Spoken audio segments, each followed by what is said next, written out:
नमस्कार दोस्तों। आज हम जिस टॉपिक को करने जा रहे हैं वो हमारे किसी भी एग्जाम पॉइंट ऑफ व्यू से सबसे महत्वपूर्ण टॉपिक है। हर एग्जाम में इस टॉपिक से क्वेश्चन जरूर पूछे जाते हैं। हमारा जो आज का टॉपिक रहने वाला है वो मध्य प्रदेश की जनगणना से संबंधित रहने वाला है। मध्य प्रदेश की जनगणना में हम हर उस फैक्ट को पढ़ेंगे जो हमारे एग्जाम पॉइंट ऑफ व्यू से इंपॉर्टेंट है। तो हम शुरुआत करते हैं मध्य प्रदेश की जनगणना। मध्य प्रदेश की जनगणना की शुरुआत हमें भारतीय संविधान के इसके प्रावधानों से करनी पड़ेगी। तो भारतीय संविधान के अनुच्छेद 246 याद रखिएगा, कौन से 246 अनुच्छेद 246 के अनुसार देश की जनगणना का दायित्व किसके पास है? तो याद रखिएगा देश की जनगणना का दायित्व संघ सरकार, याद रखिएगा केंद्र जो सरकार है उसके पास भारत की जनगणना का दायित्व रहता है। जनगणना का दायित्व किस मंत्रालय के अंतर्गत आता है या जनगणना किस मंत्रालय के द्वारा कराई जाती है? याद रखिएगा गृह मंत्रालय के द्वारा। भारत का महापंजीयक और जनगणना आयुक्त होता है। भारत में जनगणना के लिए जो सबसे महत्वपूर्ण अधिकारी होता है वो होता है भारत का महापंजीयक एवं जनगणना आयुक्त। हमारे वर्तमान जनगणना आयुक्त कौन है? तो इनका नाम है श्री विवेक जोशी जी। याद रखिएगा हमारे वर्तमान जनगणना आयुक्त का नाम है श्री विवेक जोशी जी। हमें जो जनगणना देखनी है वो 2011 की देखनी है। एक सबसे अच्छी जो बात है और एक सबसे इंपॉर्टेंट जो बात है कि अभी भी हमें जिस जनगणना के बारे में पढ़ना है वो है सन 2011 की। कोविड के कारण 2021 वाली जनगणना के आंकड़े हमारे सामने नहीं आ पाए हैं, तो हमारे सामने एक बहुत अच्छा मौका है कि हम 2011 की जनगणना को पढ़कर इस साल होने वाले सारे एग्जामों को कवर कर सकते हैं। तो 2011 की जो हमारी जनगणना थी वो भारत की 15वीं जनगणना थी। याद रखिएगा भारत की 15वीं जनगणना थी और स्वतंत्र पश्चात ये 7वीं जनगणना थी। याद रखिएगा ये भारत की 15वीं जनगणना थी परंतु स्वतंत्रता के पश्चात ये 7वीं जनगणना थी। सर 15वीं जनगणना कैसे थी? तो याद रखिएगा प्रथम जनगणना जो हुई थी वो 1972 में हुई थी और प्रथम नियमित जनगणना 1881 से, याद रखिएगा प्रथम जो जनगणना हुई थी वो 1872 में हुई थी और नियमित जो जनगणना हुई थी वो 1881 से शुरू हुई थी। हम इसको आगे देखते हैं। तो हमारी जो जनगणना 2011 की थी वो 15वीं जनगणना थी। उस समय हमारे जनगणना आयुक्त कौन थे? तो याद रखिएगा 2011 की जो जनगणना थी उसके जनगणना आयुक्त थे श्री चंद्रमौली जी। याद रखिएगा सी चंद्रमौली जी।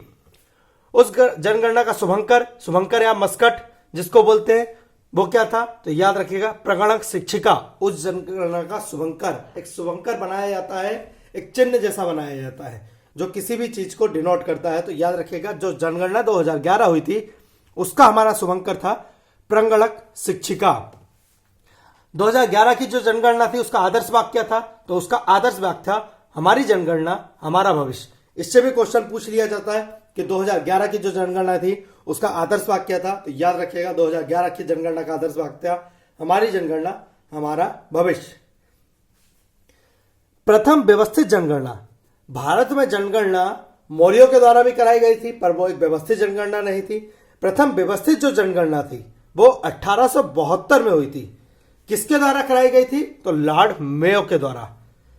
किंतु वो व्यवस्थित तो थी पर पूर्ण भारत उसमें कवर नहीं हो पा रहा था और वो एक ऐसी जनगणना नहीं थी जिसमें सारे आंकड़े आए। तो नियमित जो जनगणना है, नियमित जो जनगणना की शुरुआत हुई वो सन 1881 में लॉर्ड रिपन के द्वारा शुरू गई। याद किया प्रथम जनगणना 1872 में लॉर्ड मेयो के द्वारा करी गई थी और नियमित जो जनगणना करी गई थी 1881 में लॉर्ड रिपन के द्वारा शुरू करी गई थी। 1881 के जनगणना आयुक्त कौन थे? तो याद रखिएगा उनका नाम था W.W. प्लोडन। 1881 के जनगणना के आयुक्त थे W.W. प्लोडन। स्वतंत्र भारत की प्रथम जनगणना सन 1951 में हुई थी। स्वतंत्र भारत की जनगणना सन 1951 में हुई थी। उस समय भारत के जनगणना आयुक्त कौन थे? तो R.A. गोपाल स्वामी। याद रखिएगा 1951 की जनगणना के जनगणना आयुक्त R.A. गोपाल स्वामी थे, यानी स्वतंत्र भारत के प्रथम जनगणना आयुक्त R.A. गोपाल स्वामी थे। कुछ जो फैक्ट अलग पूछे जा सकते हैं। आधुनिक विश्व की में सर्वप्रथम व्यवस्थित जनगणना किस देश में प्रारंभ हुई? याद रखिएगा विश्व में सर्वप्रथम व्यवस्थित जनगणना स्वीडन में प्रारंभ हुई थी 1749 में। स्वीडन, याद रखिएगा कहां से प्रारंभ हुई है? 1749 में स्वीडन से। 10 की जनगणना जो व्यवस्था हमारे भारत में भी चल रही है, 10 साल में जनगणना की जाती है। तो 10 की जनगणना की शुरुआत 1790 से अमेरिका ने करी थी। 10 की जनगणना की शुरुआत 1790 से अमेरिका ने करी गई थी। आधुनिक विश्व की सर्वप्रथम व्यवस्थित जनगणना स्वीडन ने करी थी। 10 की जनगणना की शुरुआत अमेरिका ने करी गई थी। 11 जुलाई को कौन सा दिवस मनाया जाता है? विश्व जनसंख्या दिवस मनाया जाता है। याद रखिएगा, विश्व जनसंख्या दिवस किस दिन मनाया जाता है? तो 11 जुलाई को मनाया जाता है। 11 मई को मध्य प्रदेश जनसंख्या स्थिरीकरण दिवस मनाया जाता है। 11 मई को मध्य प्रदेश जनसंख्या स्थिरीकरण दिवस मनाया जाता है। एक और क्वेश्चन है जो पूछा जाता है, कई बार एग्जामों में आता है, वो है महान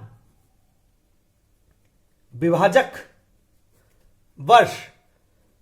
महान विभाजक वर्ष किसको बोला जाता है? तो याद रखिएगा, 1911 से 1921 की जो जनगणना थी, इसको महान विभाजक वर्ष बोला जाता है। यानी 1921 को महान विभाजक वर्ष की संज्ञा दी जाती है। सर, ये महान विभाजक वर्ष क्या है? महान विभाजक वर्ष से तात्पर्य है, इन 10 साल में देश की जनसंख्या बढ़ी नहीं थी, जबकि देश की जनसंख्या में ऋणात्मक कमी आई थी। यानी देश की जनसंख्या 10 साल में बढ़ने की जगह कम हुई थी। और सर कितनी कम हुई थी? तो यह हुई थी 0.031%। यानी जितनी जनसंख्या 1911 में थी, उससे कम जनसंख्या 1921 में थी। तो इसको महान विभाजक वर्ष के रूप में जाना जाता है। याद रखिएगा, महान विभाजक वर्ष कई बार पूछा जाता है। जनसंख्या से संबंधित कुछ डायरेक्ट फैक्ट जो हमें समझने चाहिए वो है, हम दोनों आंकड़ों को एक साथ करने की कोशिश करते हैं। कौन से दोनों आंकड़े? भारत की जनसंख्या तथा मध्य प्रदेश की जनसंख्या। तो सबसे पहला जो हमारा फैक्ट है वो है भारत की जनसंख्या। सर, भारत की जनसंख्या कितनी है? तो जैसा कि हमें ज्ञात है, ये एक बात याद रखिएगा, ये जो आंकड़े हैं सन 2011 के हैं। सन 2011 के। आज हम जितने भी फैक्ट, जितने भी आंकड़े पढ़ने वाले हैं, वो सन 2011 की जनसंख्या के अनुसार ही पढ़ेंगे, क्योंकि एक्चुअल डाटा और सही डाटा हमारे एग्जाम पॉइंट ऑफ व्यू से 2011 का है ये। तो 2011 में भारत की जो जनसंख्या थी, जिसके अंतिम आंकड़े आए थे, वो थी 121,08,54,977। मध्य प्रदेश की थी 7,26,26,809। 7,26,26,809। भारत में पुरुषों की संख्या थी 62,31,21,843। और मध्य प्रदेश में पुरुषों की संख्या थी 3,76,12,306। महिलाओं की संख्या 58,74,47,730। मध्य प्रदेश में महिलाओं की संख्या थी 3,50,14,503। आपको दो फैक्ट याद रखना है। भारत की जनसंख्या 121 करोड़ थी। मध्य प्रदेश की, इस फैक्ट को जरूर याद रखिएगा, मध्य प्रदेश की जनसंख्या 2011 में कितनी थी? तो 7,26,26,809। यानी 7,26,26,809। बहुत महत्वपूर्ण फैक्ट है, इस फैक्ट को जरूर याद रखिएगा। वृद्धि दर, भारत की 10 की वृद्धि दर कितनी थी? सर, 10 की वृद्धि दर क्या होता है? 10 की वृद्धि दर से तात्पर्य है 10 साल में कितनी जनसंख्या में बढ़ोतरी हुई है, उसको 10 की वृद्धि दर बोलते हैं। तो भारत की 10 की वृद्धि दर 17.7% थी, जबकि मध्य प्रदेश की 10 की वृद्धि दर 20.30% थी। याद रखिएगा, भारत की वृद्धि दर 17.7% थी, मध्य प्रदेश की वृद्धि दर 20.30% थी। घनत्व, घनत्व क्या होता है? सर, 1 वर्ग किलोमीटर में कितने लोग निवास करते हैं, उसको घनत्व बोलते हैं। भारत में घनत्व 382 था, मध्य प्रदेश का घनत्व 236 था। लिंगानुपात, भारत में लिंगानुपात 943 था, मध्य प्रदेश में लिंगानुपात 931 था। इन आंकड़ों को हम व्यवस्थित रूप से समझते हुए आगे डिस्कस करेंगे। आपको सारी चीजें डेफिनेशन के साथ समझाई जाएगी। वृद्धि दर क्या होता है, घनत्व क्या होता है, लिंगानुपात क्या होता है। पर हम सबसे पहले देखते हैं जनसंख्या के आंकड़े, मध्य प्रदेश की जनसंख्या के आंकड़े, क्योंकि हमारे टॉपिक में मध्य प्रदेश की जनसंख्या के ही आंकड़े हैं, तो हम उसी टॉपिक को कंप्लीट करेंगे। तो सर्वाधिक जनसंख्या वाले जिले, याद रखिएगा, सर्वाधिक जनसंख्या वाले जिले सन 2011 की जनसंख्या के अनुसार सबसे ज्यादा जनसंख्या सन 2011 में इंदौर जिले में थी। सबसे ज्यादा जनसंख्या वाला जिला मध्य प्रदेश का है इंदौर। कितनी जनसंख्या थी? 32,76,697। याद रखिएगा, 32,76,697 थी सन 2011 का। दूसरा नंबर था जबलपुर का, इसकी जनसंख्या 24 लाख के करीब थी। याद रखिएगा, 24,63,000 थी। 24,63,000 जबलपुर की जनसंख्या थी। तीसरे नंबर पे सागर है। बच्चे कंफ्यूज हो जाते हैं, सर भोपाल नहीं, भोपाल नहीं है, तीसरे नंबर पर सागर है। सागर की जनसंख्या थी 23,78,000, याद रखिएगा 23,78,000। भोपाल चौथे नंबर पे आता है जनसंख्या के मामले में। भोपाल की जनसंख्या थी 23,71,000। भोपाल की जनसंख्या थी 23,71,000। पांचवें नंबर पे आता है रीवा। रीवा की जनसंख्या थी 23,65,000। रीवा की जनसंख्या थी 23,65,000। पांच पांच आंकड़े याद रखने की जरूरत है, क्योंकि कई बार पहला ना पूछ के दूसरा, दूसरा ना पूछ के तीसरा पूछ लिया जाता है। तो सर्वाधिक जनसंख्या वाले जिले हैं इंदौर, फिर जबलपुर, फिर सागर, फिर भोपाल, फिर रीवा। न्यूनतम जनसंख्या वाले जिले, यहां पर एक कंफ्यूजन बच्चों को हो सकता है, बहुत बड़ा जो कंफ्यूजन हो सकता है कि सर न्यूनतम जनसंख्या वाला जिला पहले नंबर पे हरदा है। हरदा क्यों है? क्योंकि ये जो आंकड़े हैं सन 2011 के हैं, और 2011 में हमारे पास निमाड़ी तथा आगरमालवा जिले के रूप में नहीं था। तो ये जो आंकड़े हैं सन 2011 के हैं, और 2011 में निवाड़ी तथा आगरमालवा हमारे पास जिले के रूप में नहीं था। तो हम 2011 वाले जो आंकड़े देखते हैं उस हिसाब से न्यूनतम जनसंख्या वाला जिला है हरदा, जहां पर 5,70,000 की आबादी थी। फिर आता है उमरिया, जहां पर 6,44,000 की आबादी थी। फिर श्योपुर 6,87,000। फिर डिंडोरी 7,04,000। फिर अलीराजपुर 7,28,000। याद रखिएगा सबसे कम जनसंख्या वाला जिला था हमारे पास हरदा सन 2011 में। वर्तमान में एक परिवर्तन जरूर आ गया है, पर अगर क्वेश्चन 2011 के हिसाब से पूछा जाएगा तो सबसे कम जनसंख्या हरदा जिले की है। वर्तमान में सबसे कम जनसंख्या निवाड़ी की है, और उसके बाद आगरमालवा, उसके बाद हरदा आता है। पर निवाड़ी और आगरमालवा 2011 तक हमारे पास जिले के रूप में नहीं थे, इसलिए हम इन जिलों को काउंट नहीं करते हैं। अगला जो हमारा फैक्ट आता है वो आता है लिंगानुपात। सर लिंगानुपात क्या होता है? भारत में लिंगानुपात का जो फॉर्मूला है वो प्रति 1000 पुरुषों में महिलाओं की संख्या है। याद रखिएगा 1000 पुरुषों में कितनी महिलाएं हैं उसको भारत का लिंगानुपात माना जाता है। जैसे भारत में 1000 पुरुषों की तुलना में 943 महिलाएं हैं। 943 महिलाएं हैं। याद रखिएगा ये 2011 के हम जो फैक्ट पढ़ रहे हैं, 2011 के फैक्ट पढ़ रहे हैं। तो भारत में 1000 पुरुषों की तुलना में 943 महिलाएं हैं, ठीक है। और मध्य प्रदेश में 1000 पुरुषों की तुलना में 931 महिलाएं हैं। भारत में 1000 पुरुषों की तुलना में 943 महिलाएं हैं, और मध्य प्रदेश में 1000 पुरुषों की तुलना में 931 महिलाएं हैं। अभी हमारा लिंगानुपात काफी सुधर गया है। बीच में एक आंकड़ा आया था, उसके हिसाब से अब लिंगानुपात 1000 पुरुषों की तुलना में 1020 महिलाएं हो गई थी। यह आंकड़ा सही है या गलत है, ये तो जब 2021 की जनगणना के आंकड़े हमारे सामने आ जाएंगे तब हमें पता चलेगा। पर अभी हमें क्या याद रखना है? हमें याद रखना है 2011 वाले आंकड़ों को। तो 2011 में भारत का लिंगानुपात था 1000 पुरुषों की तुलना में 943 महिलाएं। मध्य प्रदेश का लिंगानुपात था 1000 पुरुषों की तुलना में 931 महिलाएं। मध्य प्रदेश में सन 2001 में लिंगानुपात कितना था? तो मध्य प्रदेश में सन 2001 में लिंगानुपात था 919, और 2011 में कितना हो गया? तो 2011 में 931 हो गया। यानी हमने काफी अच्छा प्रदर्शन किया है लिंगानुपात के मामले में। 2001 में जो लिंगानुपात 919 था वो 2011 में बढ़कर 931 हो गया था। अब देखते हैं मध्य प्रदेश पर सर्वाधिक लिंगानुपात वाले जिले। मध्य प्रदेश के सर्वाधिक लिंगानुपात वाले जिले जिनसे क्वेश्चन पूछे जाते हैं। सबसे पहला जिला है बालाघाट। मध्य प्रदेश का सर्वाधिक लिंगानुपात वाला सबसे पहला जिला है बालाघाट। इसका लिंगानुपात है 1021। याद रखिएगा 1021, सारे आंकड़े 2011 के अनुसार है 1021। दूसरा जो जिला है अलीराजपुर, इसके हैं 1011। तीसरा जिला है मंडला, इसका है 1008। यानी 1000 पुरुषों की तुलना में 1021 महिलाएं हैं बालाघाट में। 1000 पुरुषों की तुलना में 1011 महिलाएं हैं अलीराजपुर में।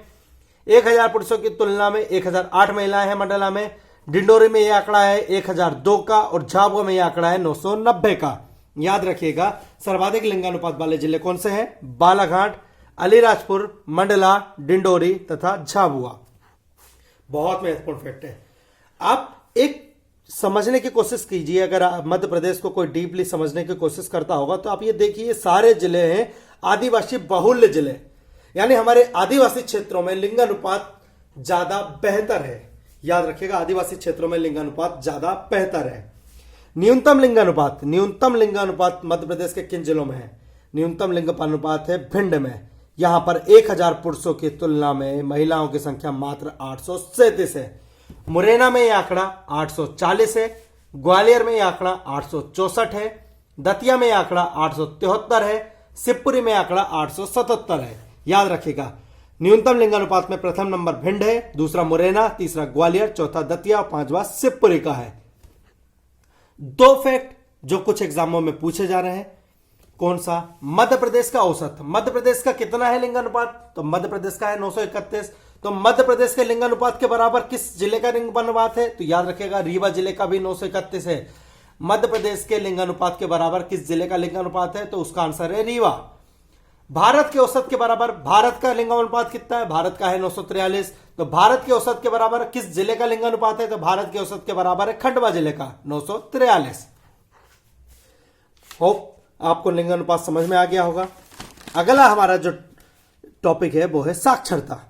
साक्षरता जनगणना का एक बहुत महत्वपूर्ण टॉपिक है साक्षरता।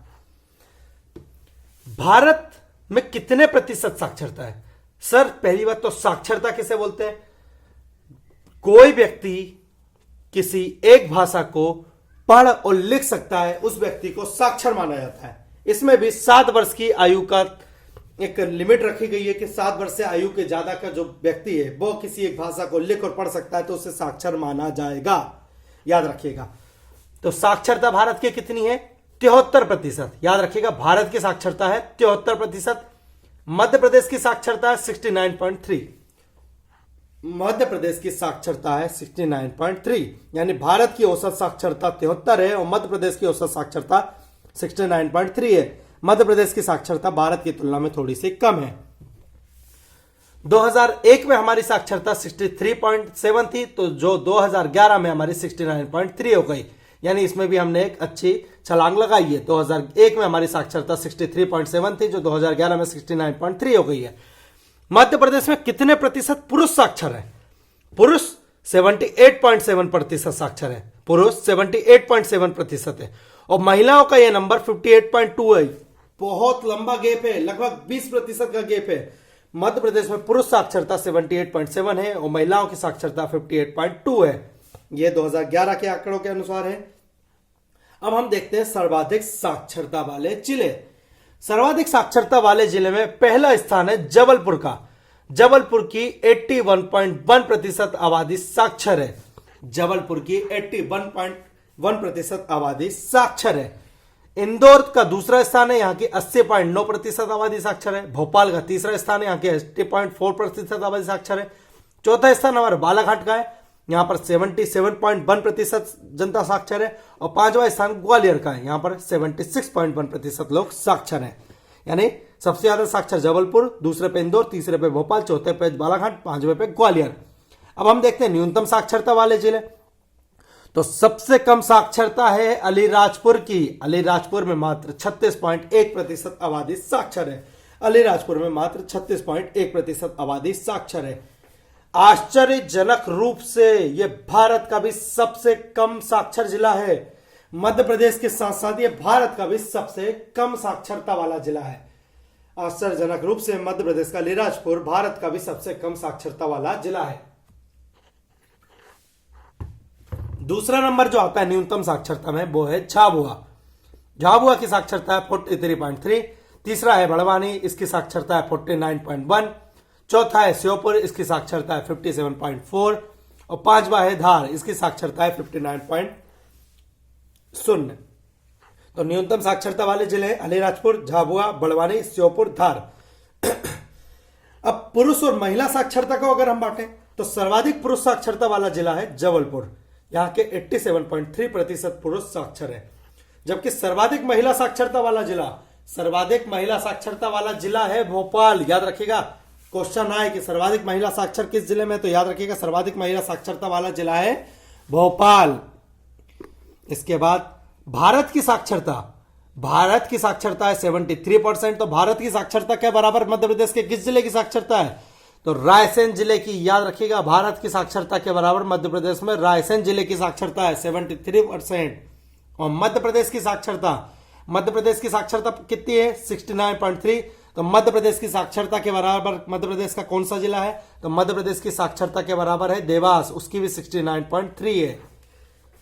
मैं सारे महत्वपूर्ण फैक्ट आपको जनसंख्या वाले टॉपिक में कराऊंगा जो इंपॉर्टेंट है हमारे किसी भी एग्जाम के लिए, तो आप हमारे साथ जुड़े रहिए।